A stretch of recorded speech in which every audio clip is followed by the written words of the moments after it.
Oke, kita lanjut ke jurnal khusus yang berikutnya, yaitu CPJ atau Cash panjangannya? Cash Payment Journal atau jurnal pengeluaran kas ya. Artinya yang transaksi bayar-bayar akan masuk ke sini. Oke, ini adalah dokumen yang pertama.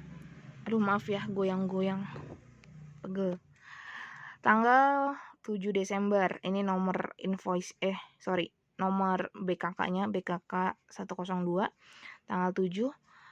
Di sini dibayarkan kepada PT Penamas sejumlah 80.300.000 atas pelunasan faktur sekian di tanggal 29 November 2019 gitu. Lagi-lagi karena ini bulan November, makanya kita harus cek ke transaksi di informasi awal. PT Penamas ya, berarti di sini. Oke. Ini ya. Penamas 29 November total hutang kita itu 80.300.000 dan tidak ada potongan apapun. Jadi mau kita lunasi semuanya. Ya. Langsung aja kita catat ke lembar kerja. Tanggalnya di sini nih, tanggal 7 BKK 102, description-nya PT Penamas. Di sini ada nomor cek, kalau misalnya diminta ya ditulis aja. Di sini ada nomor cek mana nih. Terus kita masukin angkanya. Account payable 80.300.000. Account payable adalah hutang kita. Kita bayar utang ya, artinya utang kita berkurang, dan kalau hutang kita berkurang itu kita catat di sebelah debit. Dan yang dikreditnya tentu saja itu adalah kas ya, karena kita bayar utang, kas kita berkurang 80.300.000 gitu. Ntar ya, kita cari lagi dokumen. Oke, ini adalah dokumen berikutnya di Cash Payment Journal. Di sini ada nomor seperti biasa, di sini tanggalnya, di sini juga nomor ceknya. Lalu keterangannya kita bayar kepada PT Manunggal sejumlah 262.900.000 untuk pelunasan faktur nomor segini di tanggal 25 November 2019. Let's check it out first. Oke, kita lihat dulu di tanggal 25 November PT Manunggal yang ini kan. Nih, PT Manunggal hutang kita itu memang 262.900.000 dan tidak ada potongan. Jadi langsung aja kita tulis ke lembar kerjanya. Tanggal 9, terus ini nomor invoice-nya, di sini description-nya PT Manunggal. Ini tadi nomor ceknya ya. Terus tadi kita bayar hutang kita berkurang atau account payable kita, berarti langsung dicatat di kolom account payable sebelah debit 262.900.000. Di kreditnya ya tentu aja cuman ada kolom cash in bank. Jadi langsung ditulis 262.900.000. Dokumen berikutnya itu adalah tanggal 20 Desember 2019. Ini nomornya BKK 106, ini juga nomor ceknya. Dibayarkan kepada PT Penamas sebesar Rp190.795.000 atas pelunasan faktur nomor sekian tanggal 11 Desember 2019 dikurangi dengan retur pembelian gitu. Ini juga kita cek dulu di tanggal 11 Desember.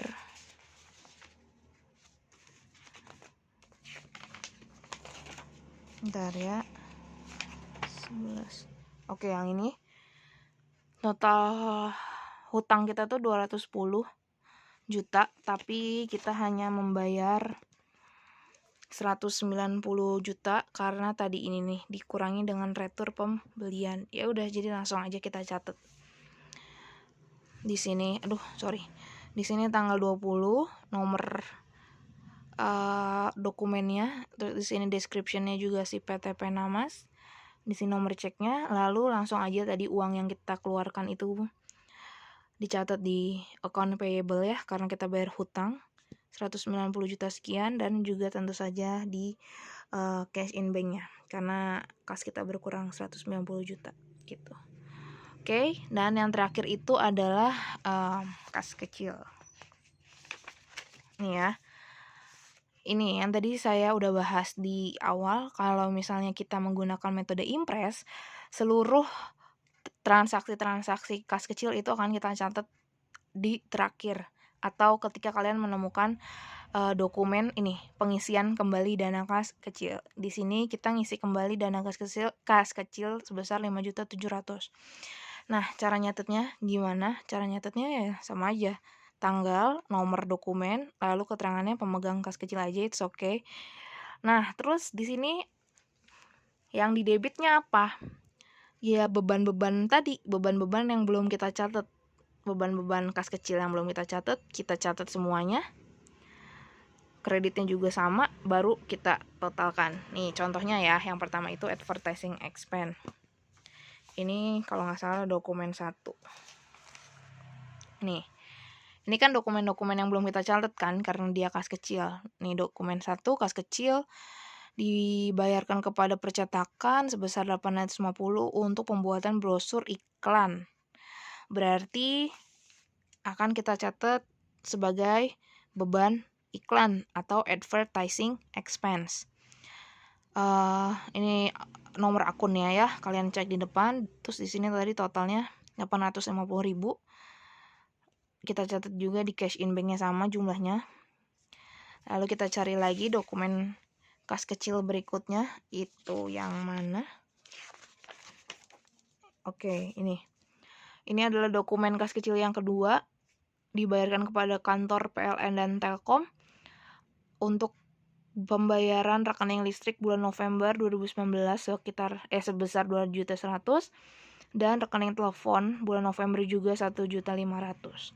Nah, di soal latihan yang pertama saya udah pernah ngejelasin kalau misalnya kita mau bayar sesuatu di bulan sebelum bulan berjalan, artinya kita masih punya beban hutang yang belum dan masih harus kita bayar. Kalau di latihan yang pertama, ini kan dicatatnya sebagai, ingat gak kalian, dicatat sebagai accrued expense. Tapi selain accrued expense, ini juga bisa kita catat sebagai sama dengan expense payable. Ini artinya sama, dua-duanya tuh sama-sama beban hutang yang harus dibayar gitu. Karena di soal latihan ini, kalau kamu mau ngecek di sini nih di daftar akun, di sini tuh nggak ada accrued expense, tapi adanya sih ini nggak ada accrued expense, tapi tadi yang saya bilang di sini adanya expense payable. Jadi nggak apa-apa kita pakainya itu, karena ini sama ini artinya sama-sama beban yang masih harus dibayar gitu ya. Jadi transaksi ini kita catatnya seperti ini. Keterangannya adalah si expense payable dengan jumlah langsung di total dua-duanya listrik dan telepon 3.600.000. Cash in banknya juga sama gitu ya. Next, kas kecil berikutnya itu ini toko Melodi sebesar 800.000 untuk pembelian perlengkapan toko. Kalian cari tadi ya di daftar akun yang depan perlengkapan toko, dan bahasa Inggrisnya itu atau akun yang digunakan adalah store supplies, perlengkapan toko sebesar 800.000 rupiah. Cash in banknya juga sama. Oke. Terus lagi dokumen mana lagi ya, kas kecil. Oke, ini dokumen kas kecil selanjutnya, dibayarkan kepada Bapak Dodi sejumlah 450.000, keterangannya untuk perbaikan atap toko yang rusak. Dimasukkan sebagai beban operasi lain-lain atau other operational expense. Ya udah, langsung kita tulis other operating expense 450.000. Kreditnya juga 450.000. Sudah semua kita catat transaksi cash payment-nya. Jangan lupa ditotal di setiap akun-akunnya ya, ditotal ke bawah.